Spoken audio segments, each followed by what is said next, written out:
শারদ শ্রীমতী, শারদ শ্রীমতী। একই দৃশ্য, একই অন্য, এই মণ্ডপ কি জঘন্য! সত্যি স্বামী, 3 দিন ধরে এই মণ্ডপকে ঘিরে কত আশা, কত উচ্ছ্বাস, কত ফুল, সব ভুল ভুল ভুল। এই মর্তবাসী না 3 দিন ধরে তারা রিল্যাক্স করবে বলে, ওয়্যাক্স করবে বলে, ফেসিয়াল করবে বলে আর টক ঝাল মিষ্টি খাবে বলে মাকে ডাকে। যেন মনে হয় কত মিস করছে আমাকে তারা। আসলে সব পাজির পায় ঝাড়া। এইটা কি বললে দেবী? হ্যাঁ, তোমার সন্তান ওরা, ওদেরকে কেউ পাজির পা ছাড়া বলে? সন্তান সব এক একটা কুলাঙ্গার। তুমি দেখো, যেই মাকে গঙ্গায় বিসর্জন দিয়েছে কেউ একবার ফিরেও তাকায় না। তুমি মণ্ডপগুলোর অবস্থা দেখেছো? এইখানে সেইখানে ভেলপুরির ঠোঙা, ওখানে চিপসের প্যাকেট, ওখানে আইসক্রিমের কাঠি। এগুলো কি? আচ্ছা, মান আর হুশ এই দুটো মিলিয়েই তো মানুষ। লক্ষ্মী কোথায় গেল? লক্ষ্মী কি বাই বাই বাই বাই করতে করতে চলে গেল নাকি? আরে কোথায় যাবে, 2 দিন পরেই তোর পুজো এই মণ্ডপে। তার আগে যেটা করতে হবে, আমাদের 2 শ্রীমতী তো এসে হাজির। হ্যাঁ, আমাদের শারদ শ্রীমতী তো শুরু করতে হবে। নিশ্চয়ই শারদ শ্রীমতী শুরু করতে হবে, কারণ শারদ শ্রীমতীর জন্য শুধু 2 শ্রীমতী হাজির নয়, ওখানে হাজার লক্ষ শ্রীমতী রয়েছে, শ্রীমানরাও নাকি রয়েছেন।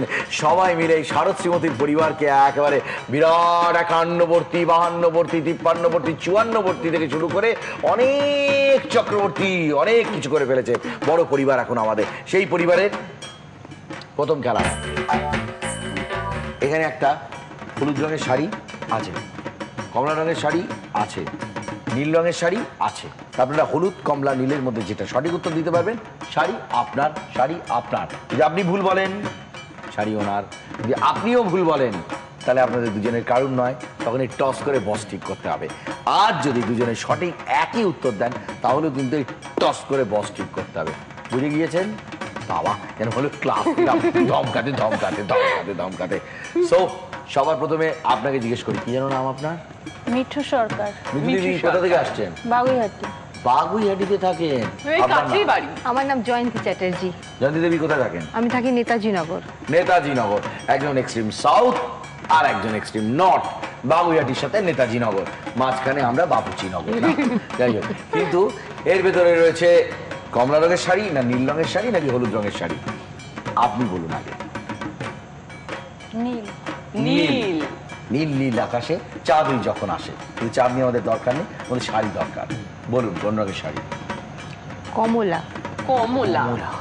কমলার বনবাস থেকে দেখি বেরোতে পারে কিনা, পয়সাটা না হলে কাজে লাগবে। দাও। নীল বলেছেন, কমলা কমলা বলেছে। হলুদের ওপর কারোর বিশ্বাস নেই। শাড়িটির রং কমলা। কমলা! ও মা, বৌদির মুখে কি হাসি! ট্রে দিয়ে মাথায় মারি। বৌদি, শাড়িটা দেখতে ভালো লাগছে? খুব সুন্দর। খুব সুন্দর। খুব সুন্দর। এই নীল লক্ষ্মী পুজো পড়বেন তো এটা? হ্যাঁ। আচ্ছা। শারদ শ্রীমতী। আমরা চলে এলাম শারদ শ্রীমতীর পূজা অর্চনা রাউন্ডে। পূজা অর্চনা রাউন্ডের আগে একটা কথা বলে রাখি, মিঠু দেবী এখনো খাতা খোলেননি। আর 2 দিন পরেই লক্ষ্মী পুজো। তো লক্ষ্মী পুজোতে ধানের ছড়াও লাগে, কড়িও লাগে। আমাদের খেলাটাও ঠিক তাই নিয়ে। বৌদিদের এখানে একটি ঝুড়ির মধ্যে ধান দেওয়া রয়েছে, ধানের মধ্যে লুকিয়ে আছে কড়ি। সেই কড়িগুলো আপনাদের খুঁজে বার করতে হবে এবং পাশে রাখতে হবে। 2 মিনিট সময় যে যত বেশি কড়ি বার করতে পারবেন, সে পেয়ে যাবেন 20-তে পুরো 20। আপনার 2 মিনিট সময় 20 পয়েন্টসের জন্য শুরু হচ্ছে ঠিক এই এখন। তাড়াতাড়ি।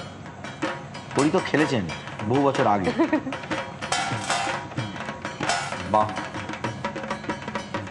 টেনশন দিতে হবে আমাদের মিঠু দেবীকে। তাড়াতাড়ি বৌদি। আর আর আর আর আর তো পাচ্ছি না। দেখে রাখুন, দেখে রাখুন, ভালো করে দেখে নিন, দেখে নিন, চেখে নিন। চেখে নিতে হবে না, শুধু দেখে নিলেই হবে এক্ষেত্রে। আর পাচ্ছেন না? শেষ হয়ে গেল নাকি করি? ব্যাস, সময় শেষ। আপনার সময় শুরু হচ্ছে ঠিক এখন। আমরা কিন্তু এখনো কড়ি গোনার খেলা শুরু করিনি। বা বৌদি শুরুতেই অনেকগুলো পেয়ে গেছে। অনেকগুলো। বাড়িতে কাজকর্ম করেন গো, অনেক খাটতে হয়, জন্য জানেন। বাহ, শুধু আওয়াজটা খুব ভালো লাগছে, কিন্তু ওদিককার কড়িটাও তুলে আনতে হবে, নাহলে আমরা গুনবো কি করে। ভালো মন দিয়ে একদম কড়ি খুঁজছেন। নেই আর। নেই আর, তাহলে সময় শেষ। শেষ। ইনি 50টা ঘোষণা করার আগে উনি বেল পড়ার সঙ্গে, মানে ওনার বেল পড়ার সঙ্গে সঙ্গে 50টা কমপ্লিট হয়েছিল, কিন্তু বেল পড়ার কিছুটা সময় আগে কিন্তু আমাদের মিঠু দেবী শেষ করে দিয়েছিলেন এবং ঘোষণা করে দিয়েছিলেন যে আমার হয়ে গেছে। আমি তখন থালাটা নিতে গিয়েছিলাম, একটুর জন্যে মিঠু দেবী এগিয়ে গেছেন। কিছু করার নেই, গতবারের খেলায় উনি জিতেছিলেন, এবারের খেলায় 20 পয়েন্টস নিয়ে চলে গেলেন আমাদের মিঠু দেবী। তবে এখানে পয়েন্টসটাই বড় কথা নয়, এখানে একটাই বড় কথা, সেটা হলো শারদ শ্রীমতী। আর এই শারদ উৎসবের মাঝখানে আমরা যখন শারদ উৎসব মানে দুর্গোৎসবকে ছাড়িয়ে এসেছি, তখন এই খেলাগুলো একটু ভালো লাগছে, মানে বিকেলবেলায় একটু ঠান্ডার মধ্যে পড়ন্ত রোদের মতো। আমাদের মধ্যে আজকে রয়েছে শারদ শ্রীমতীতে গেস্ট হিসাবে অর্ণব। অর্ণব হচ্ছে অত্যন্ত প্রিয় একজন, মানে আমাদের বন্ধু, সেটা তো ঠিক আছে, কিন্তু আপনারা প্রত্যেকে অর্ণবকে চেনেন। জি বাংলার পর্দায় কে তুমি নন্দিনীতে দেখেছেন অর্ণবকে, বা অনেক সিরিয়ালেতেই দেখেছেন আপনারা। অর্ণব, তোর দুর্গাপুজো কিভাবে কাটে বল? দুর্গাপুজো কাটে বলতে সিম্পলি বলতে যেটা বোঝায়, দুর্গাপুজোয় আমি কিছু মানি না নিয়ম, সারা বছর যে নিয়ম করে চলি, খাওয়া দাওয়ার রেস্ট্রিকশন বা কিছু যা কিছু, দুর্গাপুজোয় কিছু মানি না। মানে অনিয়মটাই তখন অনিয়মটাই তখন আমার নিয়ম। খাওয়া দাওয়া ইন্তার, যা খুশি খাও, যে কোনো রেস্টুরেন্টে খাও, ইন্তার ঘোরো, ইন্তার ঠাকুর দেখো, ইন্তার আড্ডা মারো, ঘুম বাদে সবকিছু করে যাও। আচ্ছা, না একা ঘুরিস না সঙ্গে কেউ থাকে? সেটা বল, সেটা ভয় বল। করে না ও রাস্তায় কেউ না থাকলে? না, রাস্তায় কেউ না থাকলে খুব ভয় পাই আমি। আমি রাস্তাঘাটও চিনি না, আমাকে চিনি মানে নিয়ে যেতে সে হয়। থাকে, সে থাকে। তো যাই হোক, একা নিশ্চয়ই বেরোই না, বন্ধু বান্ধব থাকে, বাড়ির লোক থাকে, মানে সবাইকে ভাগ ভাগ করে টাইম দিতে হয়। আচ্ছা। তাহলে একে দিলে ওরা এগিয়ে যাবে, একে দিলে ওরা এগিয়ে যাবে, এই ব্যাপারটা হয়ে যাবে। আমরা দুর্গাপুজো ঠিক কিরম ভাবে কাটে? আমার দুর্গাপুজো মোটামুটি আনন্দ করেই কাটে, তবে এবার একটু, যেহেতু আমার বাবা এক্সপায়ার হয়েছেন, একটু কষ্টের মধ্যেই গেছে। নাহলে ছোটবেলা থেকে তো আমাদের বাড়িতেই দুর্গাপুজো হতো, ভীষণ আনন্দ করেছি। আপনি কি দলের লোক তো? একদম একদম। মানে নিয়ম না মিলে চলার দলের লোক আমি, মানে পুজোর সময় স্পেসিফিক্যালি। পুজোর সময় বাইরে বেড়াতে যাওয়ার?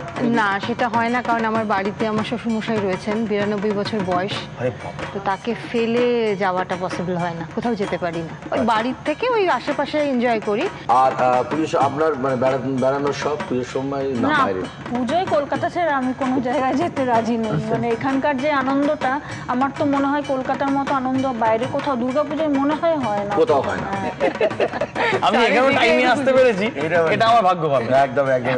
এত যানজট, মানে ভাবা যাচ্ছে না। তবে ওই মানে যানজটের মাঝখান দিয়ে যেসব দোকানগুলোর সামনে দিয়ে গাড়িগুলো যায় না, আমার বড় ভালো লাগে রে, যা গন্ধগুলো ভেসে আসে। আরে বাবা, কি কি বিরিয়ানি দোকান সেটা ঠিক, হয়েছে। বেলায় আছে, তুই আয়, খাবো একদিন। একদমই তাই।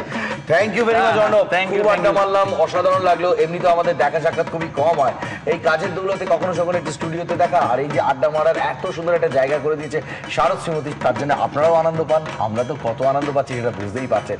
এই সব আনন্দের মাঝখানে আমাদের গেস্টকে বিদায় জানাবো। শারদ শ্রীমতী, শারদ শ্রীমতী।